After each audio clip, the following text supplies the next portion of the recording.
வணக்கம். இன்றைக்கி நான் உங்கள்கிட்ட ஷேர் பண்ணுற கண்டென்ட் என்னென்னு பார்த்தீங்கன்னா, நான் இதுக்கு முன்னாடி தவம் என்பது என்னன்னு சொல்லியிருந்தேன். அது ஒரு சிவமயம் தான் தவம் அப்படின்னு சொல்லியிருந்தேன். இப்போது ஒருத்தர் ஆணே வச்சுக்கலாமே, அவர் காட்டில் போய் தவம் இருந்து தனியாக இந்த புத்தர் போன மாதிரி எல்லாத்தையும் திறந்துட்டு, இல்லை இயற்கையாகவே திருமணமே பண்ணாமல் ஒரு ஆண் போய் ஒரு குகையில் தனிமையில் அவங்க ஃபுட்டை அவங்களே சேகரிச்சுக்கிட்டு மனிதர்களையும் பார்க்காம இயற்கையோடு இயற்கையாக வாழ்கிறாங்க, அமைதியாக இருக்காங்க, குகைக்குள்ளே இருக்காங்க. அப்போது இவங்க ஞானம் அடைகிறதுக்கும் தன்னை உணர்தலுக்கும் நாம் இப்போ வீட்டில் இருந்துகிட்டே இந்த மனிதர்களோட வாழ்ந்து, எல்லா விதமான குணநலங்களுள்ள மனிதர்களோட வாழ்ந்து, இந்த சூழலில் ஒருத்தர் தன்னை உணர்தல் அப்படி நிகழும்போது உள்ள இதுக்கு 2 பேரையும் கம்பேர் பண்ணும்போது என்ன வித்தியாசம் அப்படின்னு பார்த்தீங்கன்னா, சரி அவருக்கு எதாவது ஸ்பெஷல் இருக்கா, இவருக்கு ஏதாவது ஸ்பெஷல் குறையுமா அப்படின்னு கேட்டால், இது கம்பேர் பண்ணுற விஷயம் இல்லை. ஒருத்தங்களை இது தைரியம்னு சொல்லலாம். இது ஒரு விதமான வைராக்கியம், கான்ஃபிடென்ட் கூட சொல்லலாம். எனக்கு இப்படி தான் பழக்கப்பட்டதை ஒன்று சூஸ் பண்ணிக்கிட்டது. நான் இந்த சூழ்நிலையிலையும் வாழ்ந்து போய் இதில் ஞானம் அடைஞ்சிருவேன், தன்னை உணர்ந்துருவேங்கிறது ஒரு விதமான தைரியம் தானே. இல்லை என்னால் இங்கே முடியாது, இந்த மனிதர்களோடு நான் கலந்து வாழ முடியாது, அப்போது நான் தனித்து போகிறேன் அப்படிங்கிறது இது ஒரு விதமான தன்மை. அது ஒரு விதமான தைரியம், இது ஒரு விதமான தைரியம். அங்கே மனிதர்களே இல்லை, இங்கே மனிதர்களே இருக்காங்க, இது ஒரு விதமான தைரியம். அப்போ தவம் பண்ணணுமா? இப்போ நான் கேட்குறேன், தியானம் பண்ணணுமா? இப்போ நான் பேசுகிறேன், தியானம் பண்ணணுமா, தவம் பண்ணணுமா? அப்படி நான் பண்ணிகிட்டே இருந்தால் பண்ணலைன்னா என்னாகும்? பண்ணின போது என்னாகும் அப்படின்னா, ஒரு மாற்றம் தெரியும், பண்ணாத போது ஒரு மாற்றம் தெரியும். அதை 2 பேரும் உணர்ந்தவங்க தான் சொல்ல முடியும். நீங்கள் காலையில் எழுந்து ஒரு வாரத்தில் சீக்கிரம் ஒரு 5 மணிக்கு எழுந்து குளித்து, அப்புறமா அவங்க வீட்டு வேலைகள்லாம் கடகடன்னு செஞ்சு, டிஃபன் செஞ்சு, வீட்டில் இருக்கவங்கள சொல்கிறேன், அப்புறம் எல்லா வேலைகளும் முடித்து மதியம் குக் பண்ணி, துணி வாஷ் பண்ணி, வீடை க்ளீன் பண்ணி, மற்ற எல்லா ஒர்க்கையும் பண்ணி முடிச்சுட்டு 12:30க்கு நீங்கள் ஃபுட்டும் எடுத்துட்டீங்க அப்படின்னா ஒரு ஹாப்பினஸ் வரும் பாருங்கள். வீடு பார்க்கும்போது ஒரு ஹாப்பினஸ் இருக்கும், இதுக்கு உள்ளவங்கள பார்த்தா ஹாப்பினஸ் இருக்கும், நம்மளை பார்த்தாலே ஒரு ஹாப்பினஸ் இருக்கும். இது ஏன் வருது? இது ஓகே. இதே சண்டேக்கு அப்புறம், சண்டேயில் எல்லாம் இருப்பாங்க, எல்லா லீவில் இருந்திருப்பாங்க, வீடு ஃபுல்லாக கலைஞ்சி கிடக்கும், அது இருக்கும், காலேஜுக்கு ஸ்கூலுக்கு போகிற பிள்ளைங்கள்லாம் போயிருப்பாங்க, வீடெல்லாம் பொருளெல்லாம் கண்ட மாதிரி இடத்துல இருக்கும், கிச்சனில் வெசல்ஸ் வேறு மாதிரி இருக்கும், தலைகீழ இருக்கும், காய் வெட்டின குப்பை எல்லாமே அப்படி இருக்கும். அதை பார்க்கும்போது ஒரு இமாலய பயம் வரும். ஐயோ டென்ஷன் ஆகும், இப்படி போட்டு எல்லோரும் வெளில போயிட்டாங்களே, நம்மளை மட்டும் விட்டுட்டு நம்ம தானே இது எல்லாத்தையும் பார்க்கணுங்கும்போது ஒரு கோவம் வரும் பார்த்திங்களா. இந்த தன்மையை நினச்சி பாருங்கள். அப்போது ஹாப்பினஸ்ஸாக இருக்கும்போது ஒரு விதமான அந்த தன்மையெல்லாம் நீட்டாக பர்ஃபெக்டாக செய்யும்போது ஒழுங்குமுறையில் செய்யும்போது ஒரு சந்தோஷம் வருது. அது ஒரு லைப்ரரியில் புக்கெல்லாம் அடுக்கி வச்ச மாதிரியும், எப்படி இந்த புக்கு இந்த ரேக்கில் இருக்குன்னு சொல்லி நம்ம டக்குன்னு போய் எடுத்துகிற மாதிரியும், இதே இது இந்த பொருட்கள்லாம் குப்பை மாதிரி கலைஞ்சி போட்டுருக்கும்போது அந்த பொருள் எங்கே இருக்குன்னு தேடும் போது அந்த வர டென்ஷன் கோவம்லாம் எப்படி இருக்கோ, ஒரு துணியை அப்படியே மொத்த துணியும் பீரோவில் துணியெல்லாம் கீழே கழிச்சு போட்டு அதுலேருந்து எதாவது எடுக்கும்போது ஒரு கலைஞ்சி போயிடல, அது மாதிரியும் ஒரு புக்கெல்லாம் மொத்தமாக ஒரு ரூமில் குமிச்சு போட்டால் அதை எடுக்கிறது எவ்வளோ கஷ்டம். இந்த புக்கு வேணும்னா எங்கே போய் தேடுறது, இல்லை இந்த புக்கும் அதில் போய் குழஞ்சிரும். இந்த மாதிரி ஒரு குழப்பமான மனநிலை வந்தது இல்லையா. இந்த வேறுபாடு தான் தியானம் பண்ணும்போதும் தவம் பண்ணும்போதும் நமக்கு பண்ணாத போது டிஃப்ரென்ஸ் கிடைக்கும். நம்மளோட எல்லா செல்களும் ஆக்டிவேட் ஆகும், அந்த ரத்தம் இதுபடும், நம்மளோட எண்ணங்கள் மட்டுப்படும், அந்த ஹார்மோன்ஸ் சரியான பாதையில் இருக்கும், அந்த நாளமில்லா சுரப்பிகள்லாம் அந்த ஹார்மோன்ஸை சரியாக இருக்கும். அதன் மூலம் நம்ம ஒரு புத்துணர்ச்சி சதா பெற்றுகிட்டே இருப்போம். நம்மளால் நம்ம வேலையை சலிப்பு இல்லாமல் செய்ய முடியும். அதாவது எதிராளி மனிதர்கள்ட்டையும் நம்ம அதை அன்பையே நம்ம திரும்ப வெளிப்படுத்த முடியும். இந்த மாதிரி சூழ்நிலைலாம் இருக்குது. அப்போது இங்கே வந்து மனம் தான் காரணம். நீங்கள் நல்லா யோசிச்சு பாருங்கள். நீங்கள் வந்து இந்த 2 செயலும் நீங்கள் தான் செய்கிறீங்க.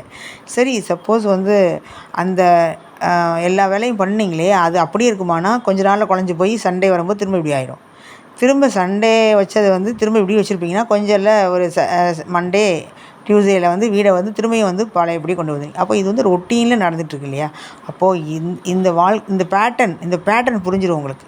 இந்த பேட்டர்ன் புரிஞ்சிச்சு அப்படின்னு சொன்னால் உங்களுக்கு வந்து டென்ஷன் ஆனீங்கன்னா நீங்கள் புரியலன்னு அர்த்தம். பேட்டர்ன் புரிஞ்சிருச்சு, இந்த மாதிரி தான் ரூல்ஸு, இந்த மாதிரி தான் வந்து விதி, இந்த மாதிரி தான் வந்து ஒரு கோட்பாடு, இந்த மாதிரி தான் ஒரு விதிமுறை அப்படின்னு இருக்குன்னா நீங்கள் வந்து இதை ஏன் பயப்படணும்? இந்த மனம் வந்து திரும்ப திரும்ப பயப்படுது பார்த்தீங்களா? இது வந்து உங்கள் உடலுக்கும் உங்கள் அறிவுக்கும் மிங்கிள் ஆகாமல். இதைத்தான் நான் வந்து இந்த சிவசக்தியை சொல்கிறேன். இந்த கான்சியஸ்ங்கிறது வந்து சிவனும், எனர்ஜிங்கிறது சக்தியும் இருக்குது. இந்த கான்சியஸும் அந்த எனர்ஜியும் வந்து எப்போவுமே ஃப்ரெண்டாவோ லவ்வராகவோ ஹஸ்பண்ட் ஒய்ஃபாவோ இருந்தாங்கன்னா நீங்கள் எந்த விஷயத்துக்கும் கவலைப்பட மாட்டீங்க. என்ன ஆனாலும் கவலைப்பட மாட்டீங்க. எதே நடந்தாலும் உங்களுக்கு எந்த பாதிப்பும் ஏற்படாது. வெளித்தன்மையில் வந்து எதே நடக்கட்டும், நீங்கள் உள்தன்மையில் கொஞ்சம் கூட கவலைப்பட மாட்டீங்க. இந்த 2 பேரும் இவ்வளோ ஒற்றுமையாகவும் அன்பாகவும் அந்நுண்ணியமாகவும் ஒருமித்து இருக்கும்போது இது நிகழும். இதைத்தான் ஒருத்தங்க வந்து வளர்த்துக்கிட்டே வரணும். இதைத்தான் வந்து நம்ம சிவசக்தின்னு வச்சாங்களே ஒழிய, அது ஏதோ ஒரு மனிதரோ, அது ஏதோ ஒரு லேடியோ, இவங்களோ அப்படிலாம் கிடையாது. சிவனை போய் நீங்கள் என்னன்னு கேட்டிங்கன்னா, நான் உணர்ந்தது என்ன அப்படின்னா, சிவனை நான் உருவத்தில் சிக்கி கண்டுபிடிச்சி சிவனை பார்த்தே ஆகணும், எனக்கு காட்சி கொடுக்கணும், இந்த சினிமாலையும் இதுலேயும் பார்க்குற மாதிரி கையை நீட்டி எனக்கு வரம் கொடுத்தேன்னு சொல்லணும், என் முன்னாடி வரணும் அப்படின்னு நான் எவ்வளோ பண்ணினேன்னு எனக்கு மட்டும்தான் தெரியும். ஆனால் அதுக்கு இறைவன், அந்த சிவன், அந்த சிவமயம் எனக்கு உணர்த்தின ஒரு உண்மை என்னன்னு கேட்டிங்கன்னா, உருவமற்றவன் எங்கிட்ட காமிச்சு கையை அந்த ஒரு வந்து எப்படி வில்வம் அந்த சிதம்பரத்தில் ரகசியத்தை காமிச்சு ஓப்பன் பண்ணி ஒன்றுமே இல்லைன்னு காமிச்சு இதுதான் சிவன்றாங்க. எனக்கு திரும்ப திரும்ப வைக்கிறேன், அங்கே ஒன்றுமே இல்லையே, அங்கே ஒன்றுமே இல்லைன்னா ஆமாம் அதுதான் சிவம். சிவன் அப்படின்னா நீ என்ன நினைக்கிற, சிவம்னா என்ன நினைக்கிற, 2க்கும் வித்தியாசம் அப்படின்னு எனக்கு புரிய வச்சு, அதெல்லாம் பொருள் தன்மையில் சிக்கிக்கிறது. சரி, மனுஷன் இந்த சிவன் படத்தில் இருக்கார் பார்த்தீங்களா, இந்த நான் வச்சுருக்க பிக்சரில், இதே ஒரு வயசான தாத்தா இதே சேம் கெட்டப்பில் இருந்தால் நீ ஒத்துப்பியா அப்படின்னு கேட்டால் இல்லை. அப்போ நான் உருவத்தில் சிக்கிக்கேங்கிறது, உருவத்திலேருந்து எடுக்கிறதுக்கு சில பயிற்சிகளும் இறைவன் அருளால் எல்லாமே கொடுக்கப்படுது. அதனால தான் நீங்கள் ஏக்கத்தோடையும் கருணையோடையும் நீங்கள் ஒரு பக்தியோடையும் ப்யூர் சரண்டரோடையும் அன்கண்டிஷனல் லவ்வோடையும் நீங்கள் இருக்கும்போது உங்களுக்கு வந்து இறைவன் வந்து கையை பிடிச்சி கூட்டிகிட்டு போய் நகர்த்தியே தீருவான். அப்படி நீங்கள் நகர்த்தலை அப்படிங்கிற பட்சத்தில் நீங்கள் எங்கேயோ கொஞ்சம் லீக் ஆகுறீங்க, எங்கேயோ உங்கள்கிட்ட ஒரு சின்ன மிஸ்டேக் இருக்குதுன்னு அர்த்தம். அதை சரி பண்ணுறதுக்கு முயற்சி பண்ணணும். உடனே நம்ம வந்து நமக்கு கிடைக்கல, நம்ம அவ்வளோதான் வராதுங்கிறது ஏன் கிடைக்கல, என்ன கிடைக்கல, கேளுங்க ஏன் எனக்கு தரல, எனக்கு ஏன் கிடைக்கல, எனக்குள்ளே என்ன பிரச்சனை இருக்குதுன்னு நீங்கள் கேட்கும்போது ஆன்சர் உள்ளேருந்து வரும். அதுதான் கான்சியஸ், அதுதான் சிவன் உங்களை செய்ய வைக்கிறது. பார்த்திங்களா வேலை, இதுதான் எனர்ஜி, இதுதான் சக்தி. இது 2ம் இல்லாமல் நீங்கள் என்ன தான் பண்ண முடியும் சொல்லுங்கள்? ஆனால் அவங்க இல்லாமல் எதுவுமே கிடையாது. ஆனால் நம்ம வந்து அவங்க உருவமாக பார்க்குறதுனால அதுக்குள்ளே நம்ம வந்து சிக்கிக்கிறோம். அது வேறு, நம்ம வேறு நினைக்கிறோம். நம்ம 2மே ஒன்று தான். இந்த 2 பிக்சரில் உள்ளவங்க ஒவ்வொருத்தவங்களுக்குள்ளேயும் இருக்காங்க. அது சின்னதுலேருந்து பெரியது வரைக்கும் எல்லா ஆன்மாக்குள்ளேயும் எல்லா பொருளையும் இங்கே இருக்க நீக்கமர நிறைஞ்சிருக்காங்க. இதில் நீங்கள் எங்கே பிரிப்பீங்க? இதில் எங்கே ஆண் இருக்குது, எங்கே பெண் இருக்குது? இதுதான் இங்கே முக்கியம். அதை விட்டுட்டு நம்ம வந்து இங்கே வந்து இது வந்து ஒரு ஆண், இது ஒரு பெண்ணுன்னு வந்து பிரித்து அது உருவ ஒற்றுமை வச்சு அதை வந்து லவ்வுங்கிறதுல பிரித்து அதை வந்து காமத்தில் பிரித்து தனித்தனியாக கொண்டு போய் அதை மறைச்சி அதுக்குள்ளே சில ரகசியங்கள்லாம் வச்சு அது வந்து என்ன சொல்கிறதுனா நம்மளோட காமம் அப்படிங்கிற சாப்டரில் போட்டு குழப்பி எல்லாத்தையும் எடுத்துடும். இதுதான் ஒரு காதலை வந்து காதலாக பார்க்க தெரியாதனால தான் இங்கே பிரச்சனை. காமத்தை காமமாக பார்க்க தெரியாதனால தான் இங்கே பிரச்சனை. இதை முதல்ல பேசிக்கை சரி பண்ணால் ஒழிய நீங்கள் என்ன பேசினாலும் உங்களுக்கு வந்து மற்றதை புரிய வச்சுக்கிறது வேஸ்ட் தான். ஆரவாரமேன்னு சொல்லுவாங்க பார்த்தீங்களா, ஒன்று மித்ததெல்லாம் ஆரவாரம் தான். அதாவது என்னென்னா, நீங்கள் ஒன்று புரிஞ்சுக்கணும் அப்படின்னு ஒன்று சொல்லி கொடுத்தோன்னா அதை மட்டும் கவனிக்காமல் மித்ததெல்லாம் புரிஞ்சுக்கிட்டிங்கன்னா அது ஒரு வெறும் பொழுதுபோக்கு தான். அதே மாதிரி தான் ஆன்மீகமும். இவங்க 2 பேரும் நீங்கள் புரிஞ்சிக்கவே இல்லை. இவங்க 2 பேரையும் வந்து உங்களுக்குள்ளே தான் இருக்காங்கிறத புரிஞ்சிக்காம, இது 2ம் நீங்கள் தாங்கிறத புரிஞ்சிக்காம, எங்கேயோ அது எதில் இருக்குது, எங்கேயோ காற்றுல இருக்குது, எங்கேயோ ஒரு ஒரு மறைவான இடத்துல இருக்குதுன்னு நீங்கள் நினச்சிங்கன்னா, நீங்கள் இன்னும் புரிதலுக்கே வரலன்னு அர்த்தம். நீங்கள் நீங்கள் நீங்கள் வந்து நீங்கள் ஒரு தவறான இதை சரின்னு புரிஞ்சிட்ருக்கீங்கன்னு அர்த்தம். முயற்சி பண்ணி ஒரு ஒரு விதமாக ஒரு 2, 3 ட்ராக்கில் போகிறோம். அந்த ட்ராக் தவறுனா கொஞ்சம் மாற்ற முயற்சி பண்ணோம். இங்கே எல்லோரும் பண்ணுற மிஸ்டேக் என்ன தெரியுமா? பழகிட்டோம், இந்த குருக்கிட்டே நின்றுட்டோம், இவர் கூட இத்தனை வருஷம் இருந்துட்டோம், இந்த ட்ராவல் பண்ணிட்டோம், அவருக்கு வந்து ஒத்து வரலன்னு தெரியுது, ஆனாலும் வேறு வழி இல்லை. ஆனால் வெளியில் போனால் இவர்கிட்ட இருந்தது பொய்யாயிரும், இவர் கூட நம்ம பயன்படுத்தி வேஸ்ட்டாக போயிடும், டைம் வேஸ்ட்டுங்கிற மாதிரி இவங்களா ஒரு கற்பனை பண்ணிக்கிட்டு அவர்கிட்டையும் அவரை விட்டு போகாமையும் அதே மாதிரி அது அந்த அந்த அவங்களோட சித்தாந்தங்கள் கோட்பாடுகளை ஏற்க முடியாமையும் இப்படி இருக்காங்க. ஆரம்பத்தில் அது பிடிச்சிருக்கும், உங்களுக்கு அது போதுமானது இருக்கும், நீங்கள் உள்நிலையில் வளர்ச்சி அடைஞ்சிருப்பீங்க, அது உங்களை அடுத்ததுக்கு துரத்தி விடும், நீங்கள் போகாமல் இருந்திருப்பீங்க. இது பழக்கப்பட்ட மனித மனத்தால் வந்த விளைவு. உங்கள் ஆன்மா வந்து உங்களை வந்து அப்படியே பொங்கி பொங்கி பொங்கி காமிச்சிருக்கோம், அந்த எனர்ஜியையும் அந்த கான்சியஸையும். நீங்கள் அதை கவனிக்காமல் விட்டீங்கன்னு சொல்ல முடியாது, அதை வந்து என்னென்னா இக்னோர் பண்ணியிருப்பீங்க. ரைட், இருக்கட்டும்னு. இதுதான் யார் ஒருத்தங்க வந்து அதை பேசி உள்ளுணர்வை கேட்குறாங்களோ, யார் ஒருத்தங்க அந்த எனர்ஜியை வந்து சரியாக பயன்படுத்துகிறாங்களோ, அவங்க இந்த ட்ராக்கில் வந்து அடுத்தடுத்து மேலே போய்கிட்டே இருப்பாங்க. இதுதான் வளர்ச்சின்னு சொல்கிறது. தேங்கி போகிறதுக்கு வந்து யாரோ காரணம் இல்லை, நீங்கள் தான் காரணம். யாரோ அந்த கருத்தை வந்து நீங்கள் பிடிச்சி வச்சுக்கிட்டு அவர் பிடிச்சி வச்சதான் நினைக்கிறீங்க. அது உங்கள் கணவராக இருக்கட்டும், உங்கள் குருவாக இருக்கட்டும், உங்கள் குழந்தைங்களாக இருக்கட்டும், சுற்றி உள்ள எந்த உறவாக இருக்கட்டும், அவங்க உங்களை பிடிச்சி வைக்கவே இல்லை, நீங்கள் தான் அந்த கையை பிடிச்சிருக்கீங்க. நல்லா பாருங்கள், உங்களுக்கு நல்லா புரியும்.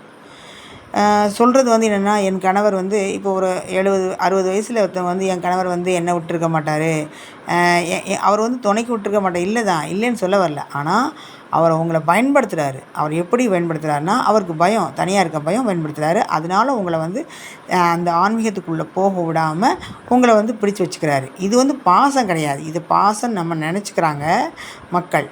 ஒரு கட்டத்தில் வந்து என்னென்னா, யாரோ ஒருத்தங்க தவறும்போது இயல்பாக இன்னொருத்தங்க வந்து ஒரு மூவ் ஆன் பண்ணி போயிடுறாங்க அந்த ஆன்மீகத்துக்குள்ளே அவங்களாவே. இது ஒரு விதமான ஒரு தடை. அப்படின்னா 35, 40 வயசுலலாம் ஒரு ஆணுக்கும் பெண்ணுக்கும், ஒரு ஹஸ்பண்ட் ஒய்ஃப் வந்து ஒருத்தருக்கு ஆன்மீகம், ஒருத்தருக்கு ஆன்மீகம் இல்லாத போது இருக்கும்போது 2 பேருக்கும் கிளாஸ் ஆகிக்கிறாங்க. இதுக்கு என்ன காரணம்? உள்ளே இருக்க 2 பேரையும் புரிஞ்சிக்காத தன்மை தான். 2 பேரையும் புரிஞ்சுக்கிட்டிங்கன்னா நீங்கள் கணவன் மனைவி பிரிஞ்சு போகணுன்னு அவசியமே கிடையாது, தனியாக ஓடணுன்னு அவசியமே கிடையாது. அதாவது என்னென்னா, ஒருத்தங்களை வெறுக்கவே முடியாது. அது உங்கள் உள்தன்மையில் நீங்கள் நிறைவடையாமல் உங்களுக்குள்ளே உள்ள இந்த கான்சியஸையும் அந்த எனர்ஜியையும் நீங்கள் ஃபுல்ஃபில் பண்ணாமல், சாட்டிஸ்ஃபை பண்ணாமல், புரிஞ்சிக்காமல், லவ் பண்ணாமல், அதோடு நீங்கள் வந்து அர்த்தநாரியாகி அனைத்தும் ஆகாமல் நீங்கள் வந்து உங்கள் கணவனையும் மனைவியும் புரிஞ்சு கொள்ள முடியாது. ஒருவேளை அவங்க வந்து உங்களுக்கு கார்மிக்காக இருந்தாலும் சரி, சோல்மேட்டாக இருந்தாலும் சரி, வாட்டெவர், ஏதாவது உங்களை என்ன சொல்கிறது, எந்த மாதிரி கவனித்தாலும் சரி, இல்லை கண்டுக்காமல் போனாலும் சரி. கண்டுக்காமல் போனாலும் இவங்க 2 பேரும் புரிஞ்சுக்கிட்டா ஒன்றும் பிரச்சனை இல்லை, கண்டுக்கிட்டாலும் இவங்க 2 பேரும் புரிஞ்சுக்கிட்டா பிரச்சனை இல்லை. ஏன்னா எல்லாத்துக்கும் இவங்க மிஸ்ட்டு. இதுதான் ரொம்ப ரொம்ப முக்கியம். இதை வந்து நீங்கள் முதல்ல புரிஞ்சுக்கணும். உங்களுக்குள்ளே இருக்கிற உங்களுக்குள்ளே இந்த 2 பேரையும் முதல்ல நீங்கள் புரிஞ்சுக்க முயற்சி பண்ணுங்கள். இருக்காங்க, நம்புங்க. இதை வந்து நீங்கள் வந்து ஒரு மனப்பூர்வமாக, ஒரு இதயபூர்வமாக, நீங்கள் வந்து அறிவுபூர்வமாக உங்களுக்குள்ளே நீங்கள் வந்து உள்ளே வந்து அனுமதிச்சா மட்டும்தான் உங்களுக்குள்ளே வெளியில் புறத்தன்மையில் இருக்குல்ல, இது மலரும். அப்போ தான் வந்து உங்கள் கணவன் மனைவி வந்து உங்களுக்குள்ளே ஒரு ஒற்றுமை வெளித்தன்மையில் ஏற்படும். அவர் உங்களை புரிஞ்சுக்குவார் சொல்லாமையே. ஒரு மனைவி புரிஞ்சுக்குவாங்க ஒரு கணவனை.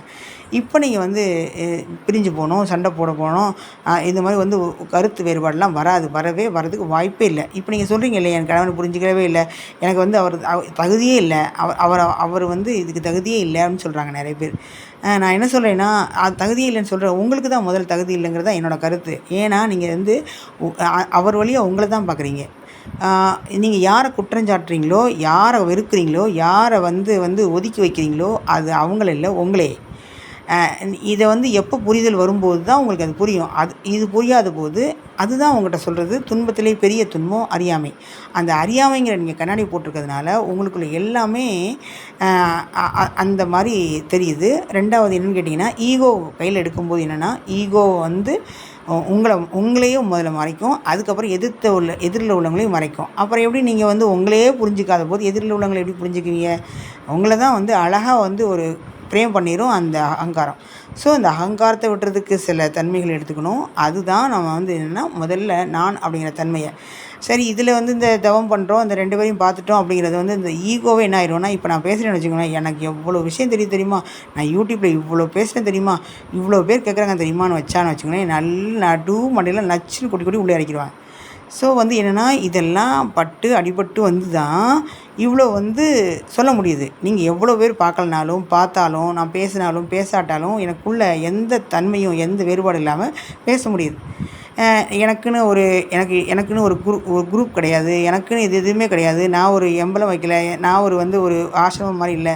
ஆனாலும் நான் அவங்க பேசுகிற கருத்தை பேசுகிறேன், அவங்க சொல்லாத கருத்துக்களையும் நான் சொல்கிறேன். அவங்க மாதிரி அட்வான்ஸாக போகிறது, அவங்க மாதிரி பிக்சர் பண்ணுறது, அவங்கள மாதிரி ஏஐ டெக்னாலஜி பண்ணுறது அதெல்லாம் பண்ணல. ஆனாலும் நான் உண்மை தான் பேசுகிறேன், எனக்குள்ளேருந்து அதே எனர்ஜி தான் பேசுது. இதையும் கொஞ்சம் பேர் வந்து கேட்குறதுக்குன்னு இறைவனால் படைக்கப்பட்ட சில ஆன்மாக்கள் இருக்காங்க, அவங்க கேட்டே தீருவாங்க, இப்போ இல்லைனாலும் எப்போனாலும். ஏன்னா இது நான் அன்கண்டிஷனில் லவ்வில் செய்கிறது. எனக்கு வந்து இது என்ன புகழணும் என்ன பார்க்கணுங்கிறது எதுவுமே கிடையாது. நான் யாருன்னு உங்களுக்கு தெரிஞ்சுக்க தேவையில்லை, நீங்கள் கேட்குற யாருன்னு எனக்கு தெரிஞ்சுக்க தேவையில்லை. இங்கே மாற்றம் இந்த 2 பேருக்குள்ள, இந்த 2 பேர் இருக்காங்க பார்த்தீங்களா, இவங்க உங்களுக்குள்ளே மலர்ந்து போகணும். இந்த மலர் அவங்க வச்சுருக்காங்களே ஒரு மலர், அது உங்களுக்குள்ளே உங்கள் மொத்த உடலுமே இந்த தாமரையாக மலரணும். அவ்வளோதான் என்னோடய நோக்கம். இதுதான் இந்த செயல் மட்டும்தான் நடக்கணும். இந்த 2 பேரும் உங்களுக்குள்ளே இந்த பூவாக மலர்ந்துட்டாங்கன்னு வச்சுக்கோங்களேன், உங்கள் உச்சந்தலையிலேருந்து உள்ளங்கால் வரைக்கும் இந்த சக்தி நிலையான தாமரை மலரும் போது இந்த 2 பேரும் ஃபில்ஃபில் ஆகிட்டாங்கன்னு அர்த்தம். ஏங்க இதுக்கு வந்து நிஜமாகவே மலர்ந்துருமா, அப்படி தெரியுமா அப்படின்னா அப்படி இல்லை. அது கான்சியஸ்னால் முதல்ல என்ன, எனர்ஜினா என்னன்னு தெரியணும். அப்படிங்கன்னா நீங்கள் வந்து கான்சியஸ்ங்கிறது வந்து உள்ளுணர்வும், எனர்ஜிங்கிறது வந்து இப்போ நான் பேசிகிட்டு இருக்கேன்ல, இது எனர்ஜி தான். எங்கேருந்து வருது? என் தாட்ஸ் எங்கேருந்து வருது? என்னோட இந்த பேசுகிறதுல இது எனர்ஜி. நம்ம ஒரு புக்கு படிக்கிறோம்ல எனர்ஜி, சமையல் பண்ணுறோம்ல எனர்ஜி. சமையல் பண்ணுறதுனாப்ப ஈஸின்னு நினச்சிங்கன்னா, காலையில் எழுந்திக்கணும், அந்த ப்ரிப்பேர் பண்ணணும், அந்த என்னென்ன பண்ணணும்னு ஒரு ஐடியா இருக்கணும், அந்த வெஜிடபிள்ஸ் இருக்கணும், அந்த க்ரோசரி இருக்கணும், அது எல்லாம் இன்க்ளூடிங் அந்த கேஸ் இருக்கணும், பாத்திரம் இருக்கணும், இதெல்லாம் ஒரு தயார்படுத்தணும், அதுக்கு ஒரு திட்டமிடுதல் இருக்கணும்ல, இதுக்கு ஒரு எனர்ஜி வேணும்ல. இதுதான் எல்லாம் கலந்து தான் உங்களுக்கு ஒரு பிரசாதமாக, ஒரு பொருளாக, ஒரு உணவாக படைக்கப்படும். இதுக்கு அதே மாதிரி கான்சியஸ் இருந்தால் மட்டும்தான் என்ன செய்கிறோம், என்ன மாதிரி பண்ணுறோம், என்ன பண்ணிகிட்ருக்கோம், எந்த மாதிரி சுவை செய்கிறோம், இது 2ம் சேர்ந்தால் தானே ஒரு பிரமாதமான ஒரு படைப்பு உருவாகும். அப்போ அதுதானே அதுதானே ஒவ்வொரு தனி மனிதனும். இதில் நம்ம எவ்வளோ பெரிய பிரம்மாண்டம் நினச்சி பாருங்கள், எவ்வளோ பெரிய சக்தி வாய்ந்தவங்க நினச்சி பாருங்கள். இதை முதல்ல புரிஞ்சிக்காமல் நமக்கு தன்னை அறிதல் என்னமோ பெரிய வித்தை மாதிரியும், ஞானம் அடைதல் வந்து என்னமோ பெரிய ஒரு கடல் கடந்து ஒரு பெரிய பொருளை எடுத்து நமக்கு இது எக்ஸ்போர்ட் இம்போர்ட் பண்ணுற ஒரு பொருள் மாதிரியும், அது கண்டம் விட்டு கண்டம் இருக்குது, அதுக்கு நிறைய காலங்களும் எனர்ஜியும் தேவைப்படுற மாதிரி நம்ம ஒரு இதை வச்சுக்கிட்டோம். அது இப்போ அப்படி இல்லை, இந்த காலத்தில் அப்படி இல்லை. இங்கே பாருங்களேன், நான் பேசிகிட்டு இருக்கேன், எனக்கு தெரிஞ்ச அறிவை நான் யூடியூப்பில் பேசுகிற அளவுக்கு இந்த டெக்னாலஜி இருக்குது. யாருன்னே தெரியாத நீங்கள் உங்கள் ஃபோனில் எடுத்து உங்கள் மனத்தில் இந்த மாதிரி நினச்சிக்கும் போதே இந்த இது உள்ளே வந்துடுது. அப்போ இதை கேட்குறீங்க. அப்போ என்னென்னா, முந்தியெல்லாம் இப்படி கேட்போமா, நான் யார், நான் என்னோடய ஊர் என்ன, நான் என்ன படிச்சிருக்கேன், நான் எவ்வளோ தெரிஞ்சு வச்சுருக்கேன், என் பேக்ரவுண்ட் என்ன, நான் எப்படி இங்கே வந்தேன், இப்படிங்கிற எல்லா கதையும் கேட்டுட்டு தான் அதுக்கடுத்தே கேட்பாங்க. இப்போ பாருங்களேன், நான் ஷார்ப்பாக என் விஷயத்தை அழகாக சொல்ல முடியுது, நீங்களும் நான் யார் என்னென்னு விசாரிக்காமல் அப்போ நம்ம கருத்து மட்டும் தான் இங்கே பரிமாற்றப்படுது. அதுக்கு எவ்வளோ பெரிய காலம், இந்த காலத்தை பாருங்களேன், இந்த காலத்தின்படி இது நடக்கும்போது அந்த ஞான மனிதனும் ஈஸியாக நடக்கும்ல.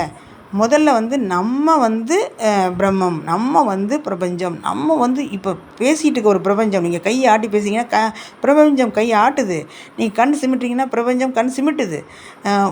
இது என்னது, நான் இத்தினூண்டாக இருக்கேன், நான் போய் இந்த பிரபஞ்சமா அப்படின்னு நீங்கள் நினைக்கிறீங்கல்ல, இதுதான் நீங்கள் அறியாமையில் இருக்கீங்கன்னு சொல்கிறேன்.